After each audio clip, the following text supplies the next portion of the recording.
UP police ने 24 घंटे के अंदर गोंडा से अगवा हुए मासूम को बरामद कर लिया है। उसे ढूंढ निकाला। पुलिस ने 5 किडनैपर्स को भी गिरफ्तार किया है और इस साजिश का भंडाफोड़ किया है। कानपुर कांड और गाजियाबाद कांड के बाद ये सफलता यूपी पुलिस के लिए बहुत बड़ी राहत मानी जा रही है। वहीं मासूम के लौटने के बाद एक परिवार ने राहत की सांस ली है।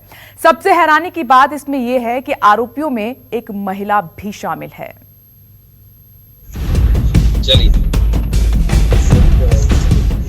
गोंडा में फेल हुई किडनैपिंग की साजिश। 24 घंटे के अंदर घर वापस लौट आया मासूम। कानपुर और गाजियाबाद के दाग को यूपी पुलिस ने गोंडा में धोया। अपने जिगर के टुकड़े को वापस मिलने की खुशी देखनी हो तो इस मां को देखिए।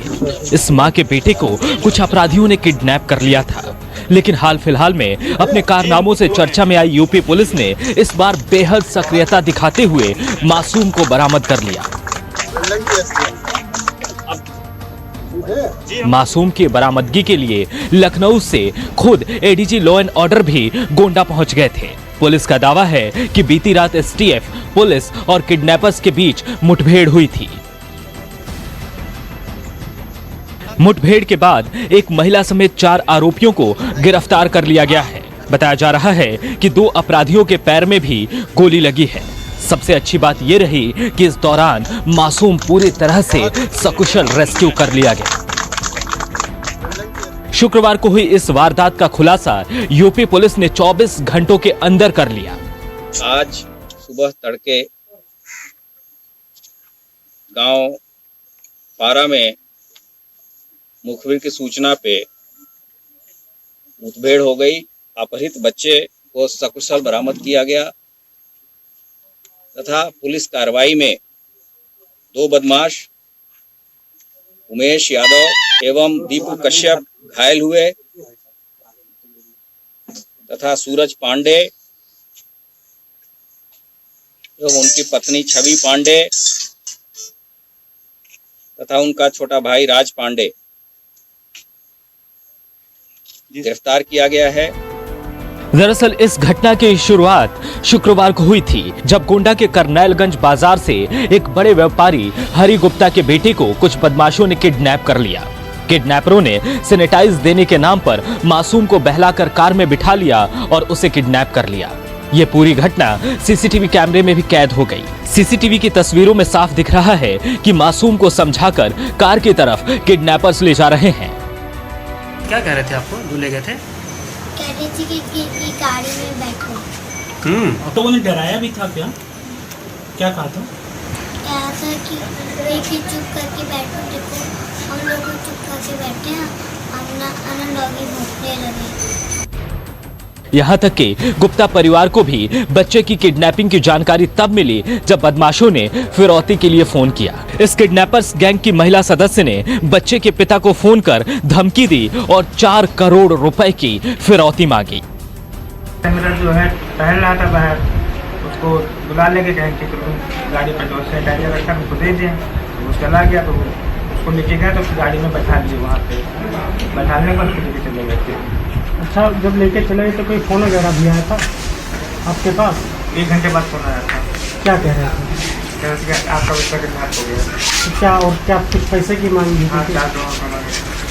फिर क्या हुआ? उसके बाद उन्होंने कहा था कि हम 2 घंटे बाद फोन करेंगे, तो फिर फोन ही नहीं किया बाद में। तो आपने पुलिस में कंप्लेंट की? हालांकि अच्छी बात यह रही कि किडनैपर्स की धमकी के बावजूद परिवार के लोगों ने डरने की बजाय पुलिस को खबर देने का फैसला किया। वहीं दूसरी तरफ दिन दहाड़े हुई इस वारदात ने यूपी पुलिस के इकबाल पर भी सवाल खड़े कर दिए थे। गोंडा से लेकर लखनऊ तक पुलिस की सक्रियता बढ़ गई। बच्चे के रेस्क्यू ऑपरेशन में यूपी एसटीएफ भी जुड़ गई। इलेक्ट्रॉनिक सर्विलांस और खुफिया जानकारी के आधार पर पुलिस ने बीती रात अभियान चलाया और आरोपियों को घेर लिया। पुलिस के दावे के अनुसार देर रात दोनों तरफ से मुठभेड़ हुई और 2 आरोपियों को गोली भी लग गई। इस दौरान 5 आरोपी गिरफ्तार किए गए, जिसमें एक महिला भी शामिल है। हालांकि अब गुप्ता परिवार पुलिस को धन्यवाद दे रहा है। बहुत जल्दी मेरा बेटा हमको मिल गया। पुलिस वालों का हम बहुत बहुत धन्यवाद देना चाहेंगे, जो उन्होंने मेरा बेटा हमको सकुशल वापस कर दिया। बच्चे की उम्र क्या थी? 7 साल। क्या मानती हैं कि इस वक्त कैसी कानून व्यवस्था है? बहुत अच्छी व्यवस्था है जो उन्होंने मेरे बेटे को मुझे बहुत जल्दी ही वापस कर। इसको बहुत बहुत धन्यवाद करना चाहते हैं कि उन्होंने बहुत ही जल्दी मेरे बेटे को मेरे पास दिया।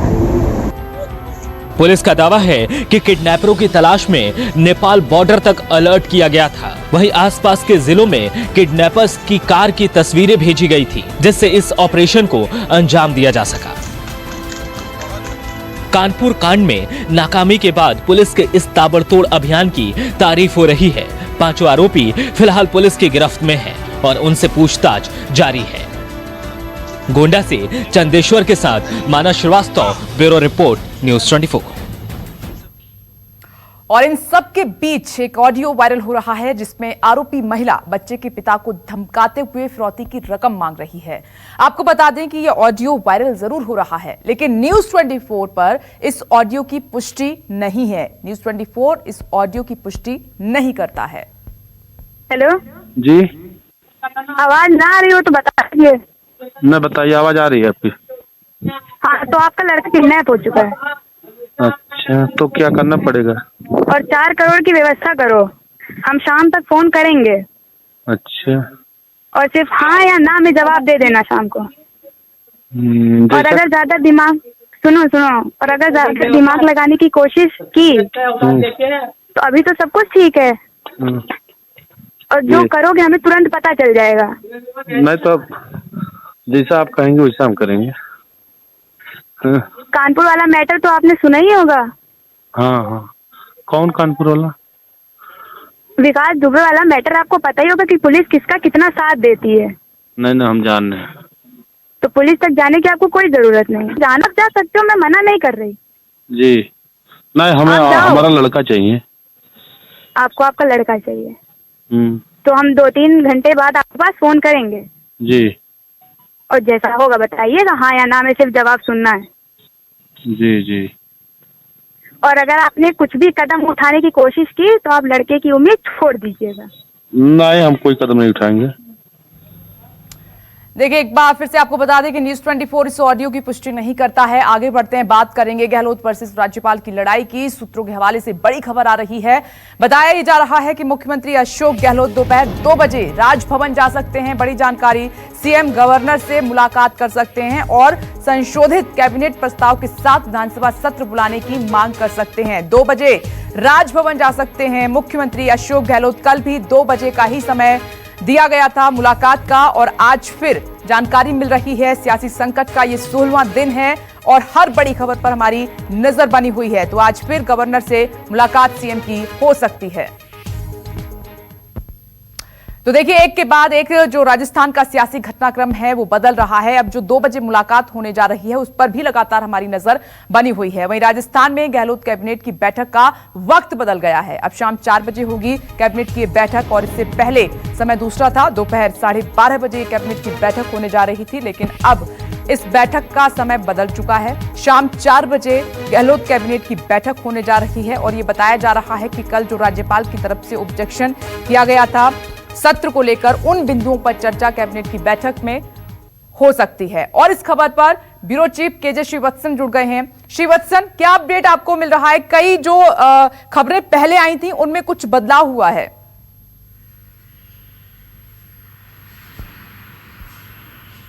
जी बिल्कुल, देखिए ये पूरी रणनीति हर पर बदलती जा रही है, क्योंकि घटनाक्रम ही तेजी से राजस्थान में बदलते जा रहे हैं। सुबह जो विधायक दल की बैठक 11 बजे होनी थी उसे 12:30 बजे कर दिया गया। कैबिनेट की बैठक एक बार फिर से बुलाई गई है। कल रात को 2:30 बजे तक कैबिनेट की बैठक चल रही थी और अब वापस से उसको बुलाया जाना शाम को 4 बजे। तो निश्चित तौर पर सरकार खुद मानती है कि किसी तरह से इस संकट का हल निकलना ही चाहिए। एक बार फिर मुख्यमंत्री अशोक गहलोत ने राज्यपाल से मिलने का वक्त मांगा है, 2 बजे का वक्त मांगा है। हालांकि अभी तक राजभवन की ओर से इस बारे में संकेत नहीं दिया गया कि क्या मुख्यमंत्री को वक्त दिया गया, लेकिन मुख्यमंत्री हैं तो वे मिल सकते हैं, तो ऐसा ज्यादा उसमें शायद प्रॉब्लम नहीं आएगी। संशोधित कैबिनेट प्रस्ताव जो कल रात को तैयार किया गया था, क्योंकि राज्यपाल ने जब पहली बार अशोक गहलोत ने विधानसभा सत्र बुलाने की मांग की थी तो राज्यपाल ने 6 बिंदुओं को लेकर सरकार से सवाल पूछे थे कि विधानसभा सत्र क्यों बुलाना चाहते हैं, इतनी जल्दी बुलाने का कारण क्या है। तो इस तरह के तमाम, और उसका एजेंडा क्या रहेगा, एजेंडे को लेकर भी, क्योंकि कोरोना का वक्त है, राज्यपाल जानना चाहते हैं कि ऐसा क्या हो गया कि सरकार तत्काल 2-3 दिन के भीतर ही विधानसभा का सत्र बुलाना चाहती है। तो इस तरह के तमाम जो पहलू बिंदुओं पर जवाब मांगे गए थे, उन्हें संशोधित प्रस्ताव में कैबिनेट ने कल तैयार करके आज मुख्यमंत्री राज्यपाल को सौंप देंगे। लेकिन एक और बड़ी चीज बताना चाहता हूं, आज जो कांग्रेस के यहाँ पर जो धरना प्रदर्शन हो रहा है, उसके जरिए फिर से कांग्रेस के नेताओं को, कार्यकर्ताओं को एकजुट करने की भी कांग्रेस पार्टी के लोगों द्वारा कोशिश की गई है।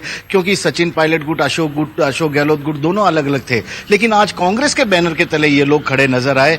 किसी नेता ने किसी नेता के खिलाफ या एक गुट ने दूसरे गुट के नेता के खिलाफ नारेबाजी नहीं की, केवल कांग्रेस की बात कही है, सरकार को गिराने के षड्यंत्र की बात कही है, बीजेपी के खिलाफ बातें कही है। तो शायद एक अच्छा संकेत भी कहा जा सकता है राजस्थान की राजनीति के लिहाज से। बहुत बहुत शुक्रिया जानकारी हम तक पहुंचाने के लिए। आप नजर बनाए रखिएगा, अपडेट लगातार आपसे लेते रहेंगे। तो 2 बजे आज फिर गवर्नर से मुलाकात कर सकते हैं सीएम गहलोत। लगातार हमारी नजर बनी हुई है, कैबिनेट की बैठक भी है और जिलेवार कांग्रेस के तमाम नेता कार्यकर्ता प्रदर्शन भी बीजेपी के खिलाफ कर रहे हैं। वहीं राजधानी जयपुर समेत प्रदेश के अधिकतर जिलों में ये स्थिति बनी हुई है कि कांग्रेस आज प्रदर्शन कर रही है, जिसमें मुख्यमंत्री अशोक गहलोत के बेटे वैभव गहलोत ने बीजेपी पर जमकर निशाना साधा है। उन्होंने कहा कि सरकार ने किसानों और कोरोना पर अच्छा काम किया, जो बीजेपी को पच नहीं रहा है। सुनिए। चाहे वो किसानों की समस्याओं के लिए है, पिछले 1.5 साल में कांग्रेस की सरकार ने जिस तरीके से काम किया है, मुझे लगता है भाजपा की केंद्र की सरकार को ये सब पच नहीं रहा। उनकी नियति है किस तरीके से कांग्रेस की चुनी हुई सरकारें हो, चाहे मध्य प्रदेश हो, उससे पहले क्या गोवा में हुआ, महाराष्ट्र में क्या नाटक हुए, ये सब आप लोगों से छुपा हुआ नहीं है। आश्चर्य की बात है, इसी कोरोना महामारी में जब प्रदेश की सरकार ने शानदार काम किया, जिस भीलवाड़ा मॉडल को पूरे देश ने सराहा, पूरी मीडिया ने सराहा, ऐसी सरकार को भाजपा की केंद्र की सरकार गिराने का प्रयास कर रही है। और 1 बजे के बुलेटिन में अब वक्त है कोरोना ब्रेकिंग का। खबर आ रही है मध्य प्रदेश से। मध्य प्रदेश के मुख्यमंत्री शिवराज सिंह चौहान भी कोरोना संक्रमित हो गए हैं। शिवराज सिंह चौहान ने ट्वीट करके खुद इसके बारे में जानकारी सभी के साथ साझा की है। शिवराज ने बताया है कि लक्षण आने के बाद उन्होंने टेस्ट करवाया और जिसमें उनकी रिपोर्ट पॉजिटिव आई है। सीएम अपने संपर्क में आने वाले लोगों से उन्होंने रिक्वेस्ट की है कि वो सभी अपना टेस्ट कराएं और जो लोग दूरी पर थे वो खुद को क्वारंटीन कर लें। ये सलाह सीएम की तरफ से दी गई है।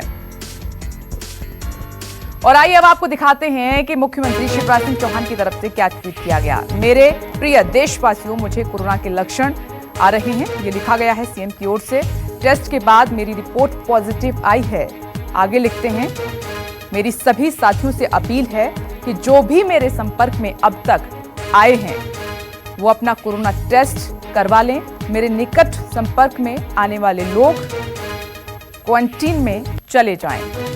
सीएम शिवराज सिंह चौहान की तरफ से ये ट्वीट करके सबसे पहले अपने बारे में जानकारी दी गई और साथ में अपील की है उन लोगों से। और साथ ही उन्होंने लिखा है कि डॉक्टर की सलाह के अनुसार स्वयं को क्वारंटीन करूंगा, गाइडलाइन भी मानूंगा। और इस खबर पर सहयोगी विपिन श्रीवास्तव जुड़ गए हैं। विपिन, देखिए, ये सबसे अच्छी बात है कि सबसे पहले उन्होंने जिम्मेदारी निभाते हुए ट्वीट के जरिए सूचित किया और साथ ही जो साथी थे उनसे रिक्वेस्ट की है कि वो अपना ध्यान रखें, टेस्ट करा लें और क्वारंटीन हो जाएं। देखिए, बिल्कुल सबसे पहले ट्वीट करके जानकारी दी और जनता को ये सार्वजनिक तौर पर साझा किया है कि वो खुद कोरोना के संक्रमण का शिकार हो चुके हैं। बड़ी बात यह है कि आप चूंकि जो वजह माना जा रहा है अब तक कि जिस तरह से जो इस कैबिनेट में बैठक में जो मंत्री थे अरविंद भदौरिया, जिनकी रिपोर्ट जो आई थी वो 22 तारीख को आई थी कोरोना पॉजिटिव होने की। उसके बाद उसी दिन बैठकों का दौर चला था, तो 22 का जो सिलसिला रहा, 23 तारीख को भी बैठकें होती रहीं। 21 तारीख को शिवराज सिंह चौहान लालजी टंडन के निधन कार्यक्रम में भी लखनऊ गए थे, तो उस दौरान भी जो अगर देखा जाए तो पिछले 5 दिन की अगर हम टाइम लाइन पर गौर करें, क्योंकि उनके संपर्क में बहुत सारे लोग भी आए थे, तो उन पर भी शिवराज सिंह चौहान ने इस बात की अपील की है कि उनके संपर्क में आए लोग अपनी टेस्ट रिपोर्ट कराएं और साथ में क्वारंटीन भी हो जाएं। तो अब देखना ये होगा कि क्योंकि शिवराज सिंह चौहान के संपर्क में पिछले 5 दिनों में लगातार जो हम अगर बात करें तो लखनऊ जाने का जो रहा 21 तारीख को लालजी टंडन के निधन कार्यक्रम में पहुंचने का, वहां उनके संपर्क में कौन कौन लोग आए थे। इसके साथ साथ जो अगर 20 तारीख को भी केंद्रीय मंत्री नरेंद्र सिंह तोमर के भी भाई के निधन में ग्वालियर गए थे, तो उनके साथ भी नरेंद्र सिंह तोमर से भी उनकी मुलाकात हुई थी। ये 20 जुलाई की बात है। तो पिछले 5 दिनों में शिवराज सिंह चौहान जिनके संपर्क में आए वो तमाम लोगों पर अब ये स्थिति है कि देखना होगा कि वो अपनी रिपोर्ट लग कराते हैं, क्योंकि एक बड़ा मसला होता है कि सीएम के संपर्क में आए अगर पॉजिटिव होते हैं तो बाकी लोगों को भी अब इस बात का पूरा रखना पड़ेगा, ख्याल रखना पड़ेगा। और हालांकि शिवराज सिंह चौहान के संपर्क में उन तमाम मंत्री जो कि कैबिनेट बैठक में शामिल हुए थे और इसके अगले दिन भी 23 जुलाई को जो 1-to-1 चर्चा की गई थी उन मंत्रियों को भी अब ये है कि देखना होगा कि उनकी कोरोना की रिपोर्ट क्या आती है और वो खुद को क्वारंटाइन, क्योंकि अगर देखा जाए तो अगर खुद सीएम शिवराज अगर पॉजिटिव आते हैं तो पूरा का पूरा सरकार या पूरी सरकारी महकमा और जितने अधिकारी के संपर्क में आए थे वो तमाम अधिकारियों को भी अब ये खतरा बढ़ गया है कि क्या वो भी इस संक्रमण के शिकार हो चुके हैं। तो ये तमाम स्थितियां अभी देखी जा रही हैं। तो शिवराज सिंह चौहान अब से कुछ देर बाद चिरायु अस्पताल है यहाँ पर ये भर्ती होंगे और कुछ देर बाद उनको ले जाया जाएगा। और इन तमाम परिस्थितियों में अब बाकी एक के बाद एक उन मंत्री और जो अधिकारी इनके संपर्क में आए थे। देखिए विपिन, आपने ये बहुत सही बात कही, शुक्रिया जानकारी हम तक पहुंचाने के लिए कि जो भी संपर्क में आए हैं उनका पता होना बहुत जरूरी है ताकि उनका भी टेस्ट हो सके। चिंता की बात है, देश के पहले ऐसे मुख्यमंत्री हैं शिवराज सिंह चौहान जो कोरोना पॉजिटिव पाए गए हैं। नमस्कार, मैं हूं मानक गुप्ता। अगर आपको हमारा ये वीडियो पसंद आया हो तो इसे लाइक और शेयर जरूर करें और हाँ, हमें सब्सक्राइब और फॉलो करना ना भूलें ताकि आप देश और दुनिया की कोई खबर मिस ना करें। तो जुड़े रहिए हमारे साथ और देखते रहिए News 24।